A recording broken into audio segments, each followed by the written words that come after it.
It's me again. Plain to see again. Please can I see you every day? I'm a fool again. I fell in love.Hello， 大家好，我是竹竹。之前因为一些私人原因，我退出了 W1， 因此影片更新也停止了。去年11月，我被我朋友拉回来玩这游戏，经过半年多的摸索跟研究，我算是对现在的英雄跟版本有了一定的认识。这支影片就来分享现版本的一些强势英雄，以及一些组队的基础概念。现在的英雄比以前真的多好多，我回归的这半年多就推出了11支新英雄，组队上就有更多不同的选择。这期影片一共分4个部分：英雄解析、强势队伍、组队逻辑解析、组队示范。特别声明一点，每个阶段都会有不同强大的英雄，很容易就会汰旧换新。影片提供的是一种思考逻辑，请自行斟酌组队。我个人会将所有英雄依照技能不同分成2类，输出型英雄和辅助型英雄，并依照英雄实力高低区分出 T0、T1、T2。这个区分则需要实测英雄能力、查看战报、尝试不同队伍组成，属于完全主观分类。先说输出型英雄 ，T0 有二世、拿破仑、成吉思汗，这3支英雄本身伤害就很高，若搭配适当的英雄，很可能在前3回合就赢下战斗，属于 CP 值很高的英雄。T1 有丘比特、萨拉丁、查理马特、关羽、凯撒，这5支则是自身有一定伤害，但还不足以跻身一线队伍，需要搭配几支强力辅助型英雄，以他们为核心组成队伍，才能真正算是主力队伍。T2 有赛特、蝎子王、亚瑟王、兰斯洛特、安倍晴明、项羽、阿努比斯、罗密欧、查理曼，这8支英雄输出能力不够，在没有其他 T0、T1 为主力的情况下，可以考虑使用他们作为队伍核心，但胜率一般来说不是很高。接下来看辅助型英雄 ，T0 有列奥尼达、诸葛亮、载勒、亚历山大、施辛理查德、李白，这6支英雄各有长处，有他们的队伍胜率都会比较高。之后有机会我可以个别做角色介绍。需要特别提醒的是，诸葛亮、李白这2支英雄建议提高星级，比较能发挥他们自身的价值。T1 有刘备、腓特烈、高文、麦哲伦、祖海勒、阿曼尼、张飞、拜巴尔、石田三成、伊丽莎白、波尔多斯、哈特谢普苏特、德莫特、辛德巴德、曼苏尔、提修斯、比约恩、硬和田、潘朵拉、莫甘娜、胡夫、妲己、梅林、示巴女王、圣女贞德。上述这些英雄如果放错队伍，那就会表现得很糟，但如果有放到正确的队伍中，表现就会不错。至于怎样算正确队伍，只要看个人对角色理解了。之后有机会我会再慢慢分析。T2 太多了，我就不列了。上场也不容易赢的英雄一堆。第一队，提修斯、欧西里斯、伊丽莎白、硬和田。前面英雄介绍应该会有很多人觉得奇怪，我怎么没有提到欧西里斯？其实是因为欧西里斯只有在这一队里才会被放到一线队伍，如果伊丽莎白被其他队伍占用，那就不太会把欧西里斯放到一线队伍了。毕竟有很多强大的骑兵英雄比他好。这个队伍适用所有文明，只是在爱琴海和华夏可能会发挥的比较好，而且这个队伍很容易让低战力战胜高战力，算是非常知名的一个队伍了。提修斯星级不高的话，可以换成三卢佐德，只是这就牵扯到骑兵跟车兵的性能问题。普遍来说，提修斯更容易获胜一点。第二队，辛德巴德、服部屏障、伊丽莎白、硬和田，这个队伍就比较适用于埃及，当然各文明也都可以使用，但这队伍在埃及的胜率比较高一些。这队伍也很常以低战力战胜高战力，也算是很知名的队伍了。第三队，麦哲伦、凯撒、祖海勒、施辛理查德，这队适用新月、华夏、爱琴海，在中世纪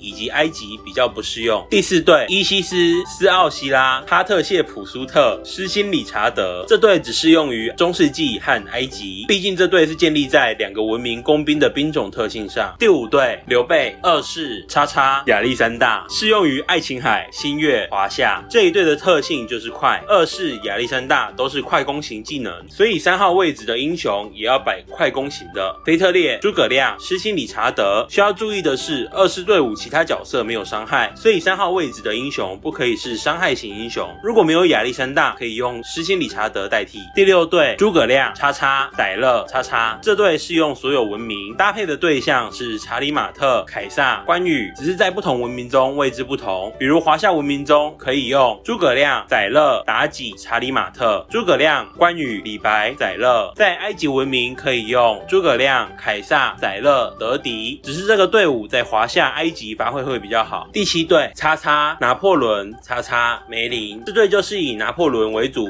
队。梅林在没有载勒的时候伤害没有很高，因此我通常会把他跟拿破仑放在一起。前排我会放利奥尼达、拜巴尔、高文。先介绍7队比较快速组队的队伍，下面我来说一下基本的组队逻辑。组队有几个需要考虑的点：星级、英雄强势度、核心与辅助、兵种特性。首先，英雄星级是最重要的。再强势的英雄，在星级不够的情况下，我也不建议放上一线队伍。不过强势英雄可以优先练，练到高星也就可以使用了。再来是英雄强势度，也就是我前面归类的 T0 到 T2 英雄。相信大家手上都有个4、5星的希波吕特、亚瑟王、纳福弟弟，但在大多数的时候，这些英雄不太会出现在一线队伍，毕竟他们不够痛也不够控。因此，英雄在版本是否强势，也是挑选英雄的一个重要因素。比如曾经的超强英雄查理曼，在现在的版本就很难获胜了。接着是核心跟辅助，前面2项是关于英雄挑选，接下来的2项就是我自己组队的逻辑了。现在的队伍血量很多，士兵数量很多，队伍中必须要有一个核心英雄，让你能在短时间内打出大量伤害，比如2世的全体攻击、成吉思汗的连续暴击攻击、拿破仑的多次攻击，以及辅助核心英雄的辅助英雄，像成吉思汗、2世等快节奏的英雄，就非常需要前几回合连击，来让他们能造成更多的伤害，就比较不适合莱伊拉和汉尼拔这种后几回合连击的英雄。所以我一般会挑定核心英雄，再看看他有什么适合的辅助英雄搭配，以此组成适当的队伍。后面示范的时候我会稍微解说一下。最后是兵种特性，举例来说，埃及的工兵非常坦，步兵没什么用；新月步兵非常坦，车兵没什么用；华夏骑兵非常痛，爱琴海骑兵血量很高等等之类的兵种特性。你对特性越了解，就越不容易随便输掉。下面开始组队示范。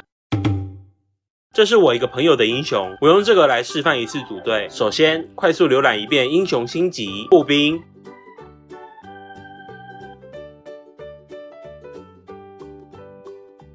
工兵、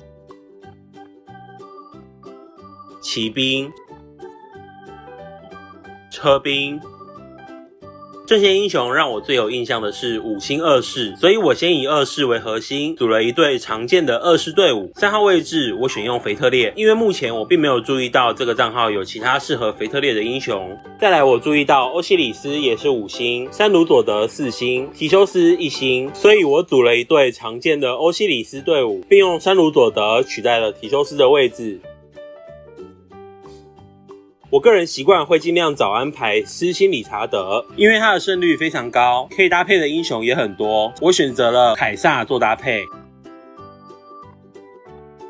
到了第4队，我注意到他有诸葛亮以及星级不低的载勒，但我一时之间有点纠结，不确定应该用关羽还是查理马特。经过一番来回查看跟纠结之后，我还是选择了关羽。但是关羽最好搭配有连击的英雄，然而我剩下李白而已，而李白我想留给成吉思汗，因此剩下那个空位我暂时不填。接着第5队，我决定以拿破仑为核心组一队。拿破仑搭配梅林是非常适合的。2个前排我则放列奥尼达以及拜巴尔。虽然说高文更适合拿破仑，但拜巴尔的星级更加适合现阶段。然后调整一下位置，让列奥有更多被攻击的机会。